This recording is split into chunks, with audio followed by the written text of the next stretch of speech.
Assalamualaikum warahmatullahi wabarakatuh. Baiklah, di sini saya akan menjelaskan tentang masalah-masalah belajar. Apa sih itu masalah belajar? Masalah belajar merupakan suatu kondisi tertentu yang dialami oleh seseorang dan menghambat kelancaran sebuah proses yang dilakukan individu untuk memperoleh suatu perubahan tingkah laku yang baru secara keseluruhan. Ada faktor penyebab masalah belajar, salah satunya faktor internal yang dapat mempengaruhi proses belajar. Apa saja sih masalah-masalah internal belajar? Yang pertama itu malas. Malas belajar adalah penyakit klasik yang datang tanpa diduga. Penyebab utama yang menyebabkan masalah malas belajar dipengaruhi oleh pola pikir yang menganggap belajar adalah sesuatu yang menekan, tidak menarik, membosankan, dan tidak jelas tujuannya. Yang kedua yaitu belajar hanya untuk mengejar nilai akademis. Ketika belajar hanya untuk mengejar nilai akademis, maka hanya akan terpaku pada satu indikator saja, dan hal itu akan menutup kesempatan maupun peluang lain untuk belajar sesuatu yang jauh lebih berharga daripada sekedar nilai. Yang ketiga, tidak suka terhadap mata pelajaran tertentu. Perasaan tidak suka terhadap salah satu pelajaran tertentu memang menjadi masalah dalam belajar.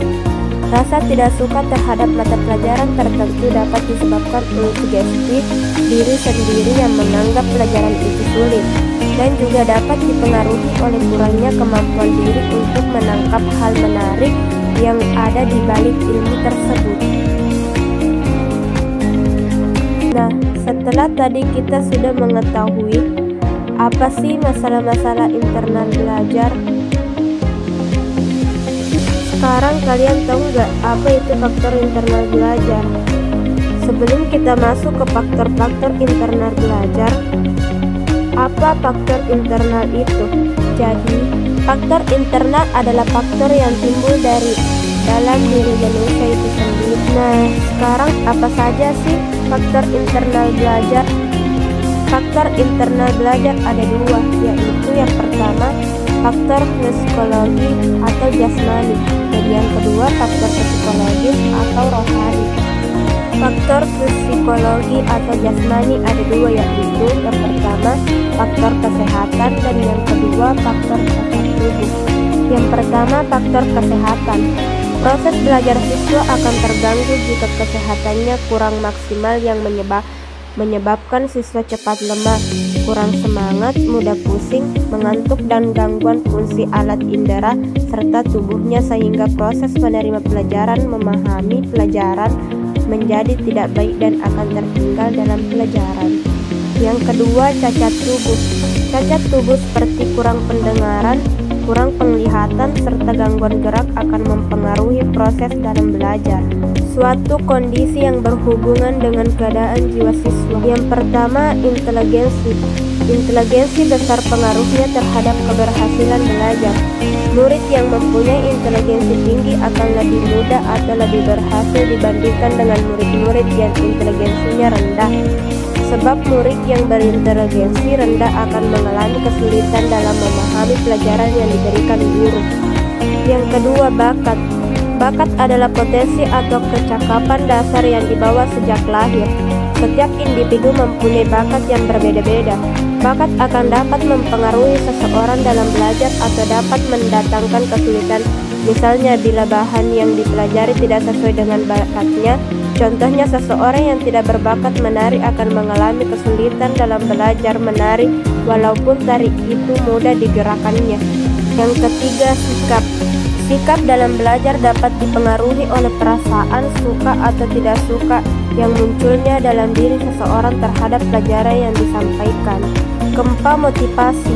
Motivasi erat sekali hubungannya dengan tujuan yang akan dicapai dalam belajar.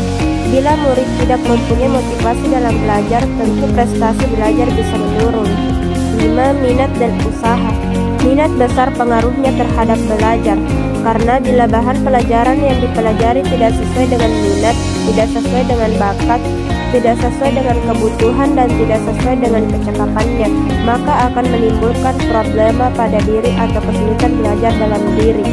Namun demikian, minat tanpa adanya usaha yang baik juga akan mempengaruhi hasil belajar.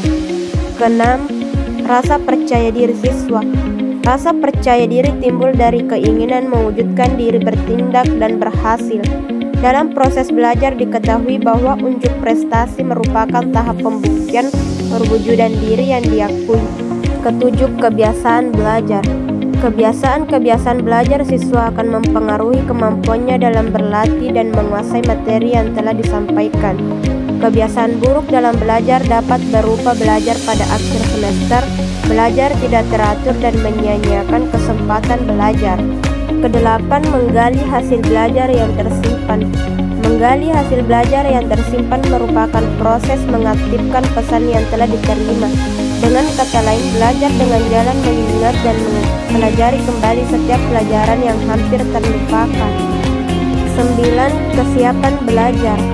Seseorang yang telah siap belajar akan lebih mudah melakukan kegiatan belajar. Faktor ini erat hubungannya dengan masalah kematangan dan kebutuhan perkembangan. 10. Cita-cita merupakan bentuk eksplorasi diri seseorang yang dimana memiliki gambaran yang jelas tentang akan menjadi seperti apa di masa depan nanti. Setelah tadi kita mengetahui masalah-masalah internal belajar. Nah, itu tadi merupakan penjelasan tentang masalah-masalah belajar. Jadi setelah kita tahu apa itu masalah belajar, mari kita perbaiki diri untuk lebih semangat dalam belajar dan meraih cita-cita. Terima kasih, jangan lupa like, komen, dan subscribe. Sampai jumpa di next video. Terima kasih.